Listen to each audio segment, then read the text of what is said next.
தினம் ஒரு ஜெபம் என்கிற ஜெப வேலைக்கு நேராக இயேசு கிறிஸ்துவின் நாமத்தினாலே உங்களை வாழ்த்தி வரவேற்கிறேன். இன்றைய நாளுக்குரிய வசனம் 2 தீமோத்தேயு அதிகாரம் 1 வசனம் 7.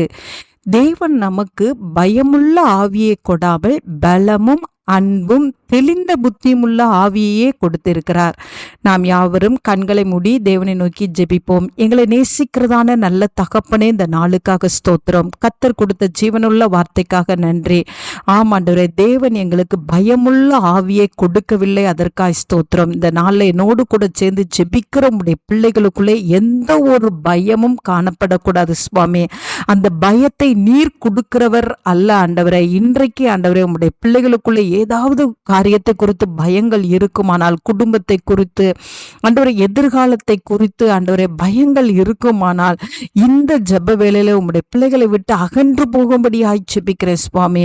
பயப்படுத்துகிற சத்ரு விலகி போகும்படியாய் ஜெபிக்கிறேன். சூழ்நிலையை பார்த்து ஆண்டவரே அப்பா பயமுறுத்துகிற சத்ரு உம்முடைய பிள்ளைகளுடைய எல்லை விட்டு இயேசு கிறிஸ்துவின் நாமத்தினாலே அகன்று போகும்படியாய் ஜெபிக்கிறேன் சுவாமி.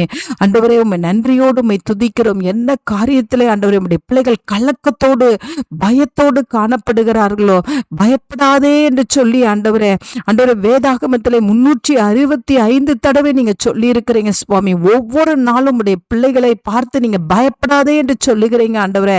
இந்த ஜெப வேளையிலும் ஆண்டவரே உம்முடைய பிள்ளைகளுக்குள்ளே கர்த்தர் ஆண்டவரே அப்பா எந்த ஒரு பயமுள்ள ஆவியை நீங்க கொடுக்காமல் ஆண்டவரே பலமும் அன்பும் தெளிந்த புத்தியுமுள்ள ஆவியை கொடுத்திருக்கிறீங்க. உமக்கு ஸ்தோத்திரம். நல்ல ஒரு தைரியமுள்ள ஆவியை கொடுத்திருக்கிறீங்க, பலமுள்ள ஆவியை கொடுத்திருக்கிறீங்க, தெளிந்த புத்தியுள்ள ஆவியை கொடுத்திருக்கிறீங்க. உமக்கு ஸ்தோத்திரம் ஆண்டவரே. சூழ்நிலையை பார்த்து பயப்பட வேண்டாம் ஆண்டவரே, பிள்ளைகளை பார்த்து பயப்பட வேண்டாம் ஆண்டவரே, பொருளாதார சூழ்நிலையை பார்த்து பயப்பட வேண்டாம் ஆண்டவரே, தனிமையா இருக்கிறதை பார்த்து உம்முடைய பிள்ளைகள் கலங்க வேண்டாம் சுவாமி. வியாதியை குறித்து பயம் அகன்று போகட்டும் சுவாமி. ஆண்டவரே உமக்கு ஸ்தோத்திரம். உம்முடைய பிள்ளைகளோடு கூட பெரியவர் இருக்கிறீங்க ஆண்டவரே, வெற்றி சிறந்தவர் இருக்கிறீங்க, அற்புத தேவன் இருக்கிறீங்க ஆண்டவரே, அதிசயங்களை நடத்துகிற தேவன் இருக்கிறீங்க, விடுதலையாக்குகிற தேவன் இருக்கிறீங்க என்ற நம்பிக்கையோடு ஆண்டவரே இன்றைக்கு ஒரு பலத்தை தேவ சமூகத்தில் பெற்றவர்களாய் ஆண்டவரே இந்த நாளை ஆரம்பிக்க கர்த்தர் உதவி செய்யுங்க. இயேசுவின் மூலம் ஜெபிக்கிறேன் நல்ல பிதாவே. ஆமேன், ஆமேன்.